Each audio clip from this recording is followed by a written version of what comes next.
2026-এর বিধানসভা নির্বাচনে প্রথম দফার ভোটের আগের দিন থেকেই উত্তপ্ত মুর্শিদাবাদের নওদা। বুধবার রাত থেকেই থমথমে ছিল এলাকা, কিন্তু বৃহস্পতিবার সকাল হতেই তার রণক্ষেত্রের রূপ নেয়। আম জনতা উন্নয়ন পার্টির প্রার্থী হুমায়ুন কবিরকে লক্ষ্য করে হামলা, তার গাড়ি ভাঙচুর এবং তৃণমূল কর্মীদের সঙ্গে চরম হাতাহাতি, সব মিলিয়ে নওদার পরিস্থিতি কার্যত নিয়ন্ত্রণের বাইরে চলে যায়। কি অভিযোগ দাদাগিরি করছেন আপনি কি বুথে ঢুকে রেগিং করছেন? বুথে ঢুকে হামলার সূত্রপাত ও কনভয় ভাঙচুর। ঘটনার সূত্রপাত হয় নওদার শিবনগর এলাকা থেকে। অভিযোগ, বৃহস্পতিবার সকালে হুমায়ুন কবির যখন ওই এলাকা দিয়ে বেরোনোর চেষ্টা করছিলেন, তখনই তার পথ আটকায় একদল উত্তেজিত জনতা। তৃণমূলের ঝান্ডা হাতে একদল কর্মী সমর্থক তার গাড়ির সামনে বাঁশ ফেলে গতিরোধ করে বলে অভিযোগ। হুমায়ুন কবিরের কনভয় থাকা একটি গাড়িতে ব্যাপক ভাঙচুর চালানো হয়।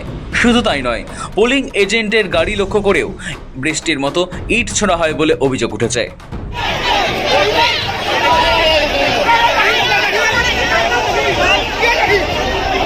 মুখোমুখি সংঘর্ষ ও ধস্তাধস্তি।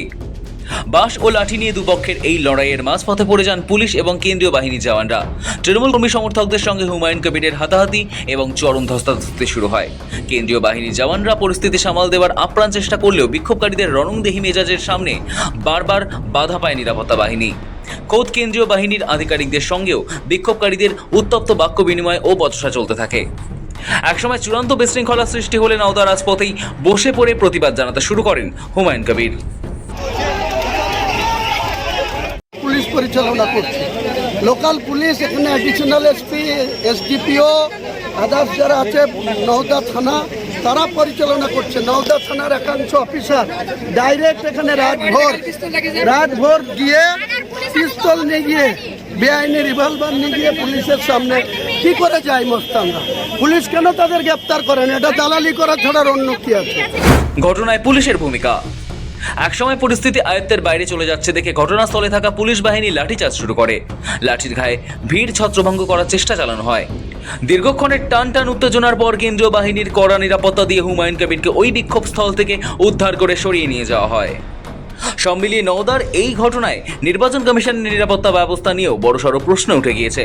ঘটনায় কমিশনের তরফে অ্যাকশন টেকেন রিপোর্ট তলব করা হয়। সাধারণ মানুষের মধ্যেও আতঙ্ক ছড়িয়ে পড়েছে, যার প্রভাব ভোটের ওপরেও পড়তে পারে বলে আশঙ্কা। প্রথম দফার ভোটে যা স্পষ্ট তা হলো, এই দ্বৈরথে নওদা এখন কার্যত বারুদের স্তূপ। তৃণমূলের পক্ষ থেকে অবশ্য সমস্ত অভিযোগ অস্বীকার করা হয়েছে। তাদের দাবি, সাধারণ মানুষের ক্ষোভের মুখে পড়েছেন হুমায়ুন। অন্যদিকে আম জনতা উন্নয়ন পার্টির দাবি, পরাজয় নিশ্চিত জেনে পুলিশ ও প্রশাসনের সামনে এই গণতান্ত্রিক প্রক্রিয়ায় বাধা দিতেই এই পরিকল্পিত হামলা চালিয়েছে শাসক দল। সব মিলিয়ে প্রথম দফার এই ভোটে নওদার এই ঘটনা গোটা মুর্শিদাবাদ জেলার নির্বাচনী মেজাজকে আরও বেশি তপ্ত করে তোলে। শৌভিক চ্যানেলের রিপোর্ট, সময় কলকাতা।